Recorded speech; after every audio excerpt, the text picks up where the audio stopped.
ব্যায়ামে বিস্ফোরণ চাপা দিতে অভিযুক্ত বসুন্ধরা গ্রুপের সঙ্গে মিলে গেছে সমিতিও। নিউ স্কটনস্থ ব্যায়াম Bangladesh institute of administration and management foundation ভবনে বিস্ফোরণ ও ধ্বংসযজ্ঞকে পরিকল্পিত বলে তথ্য উদ্ঘাটন করেছে পিবিআই। প্রাথমিক তদন্ত শেষে পিবিআই 28 জুলাই এ তথ্য জানায়।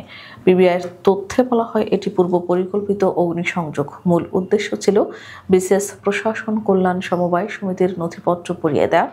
দুজনকে গ্রেপ্তার করা হয়। তাদের জবানবন্দিতে ঘটনার পরিকল্পিত দিক উঠে আসে, কিন্তু এরপরে তদন্ত আর এগোয়নি। এদিকে ঘটনার শুরুতে সমিতির কর্মকর্তারা বসুন্ধরা গ্রুপকে দায়ী করলেও এখন তারা বলছেন বসুন্ধরা গ্রুপ এটা করেনি। তবে কে করেছে তার জবাবও তারা দিচ্ছেন না। শীর্ষনিউজ.com ও শীর্ষ কাগজ পাল্টা প্রশ্ন করলে প্রসঙ্গ এড়িয়ে যাচ্ছেন নেতারা। সংশ্লিষ্ট সূত্র জানিয়েছে, বসুন্ধরা গ্রুপের সঙ্গে সমিতির নেতাদের গোপন সমঝোতা হয়েছে। সমঝোতার পর তারা বসুন্ধরাকে ছাড় দিচ্ছেন। বসুন্ধরা গ্রুপের চুক্তি ভঙ্গের কারণে সমিতির সদস্যরা অনেক আগে টাকা দিলেও প্লট পাচ্ছেন না। এখন পর্যন্ত একটি প্লটও সরেজমিনে বুঝিয়ে দিতে পারেনি সমিতি। জমি ক্রয় ও মাটি ভরাট বিষয়ে বসুন্ধরা গ্রুপের সঙ্গে 5টি চুক্তি হয়। প্রতিটি চুক্তি লঙ্ঘন করেছে এই প্রভাবশালী গ্রুপ। 5 আগস্ট 2024 আওয়ামী সরকারের পতনের পর বসুন্ধরা গ্রুপ বেকায়দায় পড়ে। সমিতির কাছ থেকে শত শত কোটি টাকা নিলেও জমি বুঝিয়ে দেয়নি। পরবর্তীতে পরিস্থিতি চাপে পড়ে তারা। এখনও সমিতির জমি 56 বিঘা বুঝিয়ে দেয়া বাকি। আগের চুক্তিতে নানা অসঙ্গতিও রয়েছে। আর সেই কারণেই বসুন্ধরা গ্রুপ পরিকল্পিতভাবে এই অগ্নিকাণ্ড ঘটিয়েছে। এই অভিযোগ সমিতির নেতাদের আগের বক্তব্য ও লিখিত এজাহারেও ছিল, কিন্তু নেতারা এখন সেই অবস্থান থেকে সরে এসেছেন।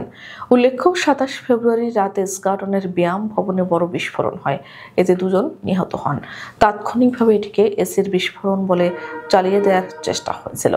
এমনকি ঘটনাটি চাপা দিতে চেষ্টা হয়েছিল। গণমাধ্যমে যাতে খবর ছড়ায় না, সে ব্যবস্থাও নেওয়া হয়েছিল প্রভাবশালী মহলের পক্ষ থেকে।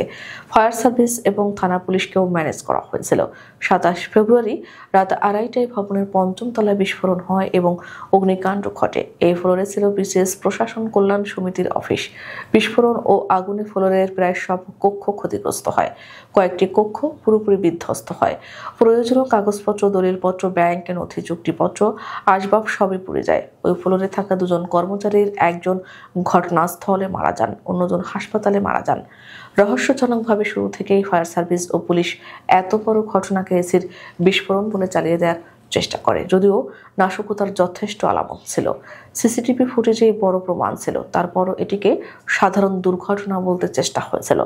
সাপ্তাহিক শীর্ষ কাগজে এ বিষয়ে অনুসন্ধানী প্রতিবেদন প্রকাশিত হয় 17 মার্চ 2025। শিরোনাম ছিল ব্যায়াম ভবনে বিস্ফোরণ, পরিকল্পিত নাশকতা, অভিযোগের তীর বসুন্ধরা গ্রুপের দিকে।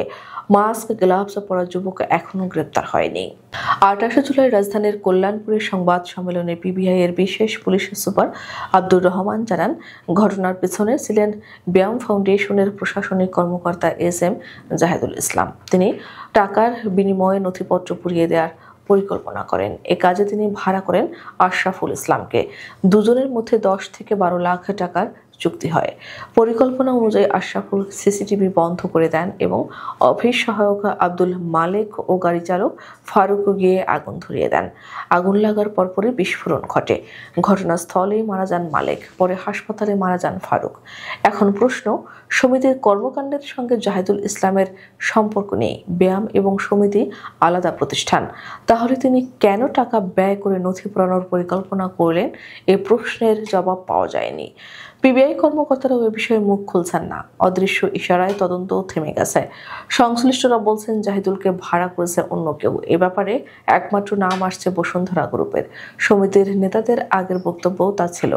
ঘটনাটির পর 28 ফেব্রুয়ারি হাতিরঝিল থানায় জিডি করেন সমিতির সাধারণ সম্পাদক সাবেক সচিব মোহাম্মদ মশিউর রহমান। পরে 4 মার্চ তিনি এজাহারও দায়ের করেন।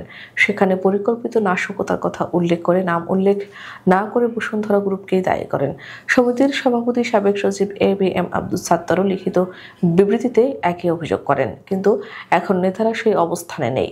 সাধারণ সম্পাদক মশিউর রহমান জানান, তিনি আর বসুন্ধরা গ্রুপকে দায়ী করতে চান না। তাহলে পরিকল্পিত বিস্ফোরণ বা অগ্নিকাণ্ডকে ঘটিয়েছে এর জবাবও তার কাছে নেই, বরং বিষয়টি চাপা দেওয়ার প্রবণতা দেখা যায়। যদিও এই প্রশ্নের জবাব পাওয়া সমিতির জন্য জরুরি।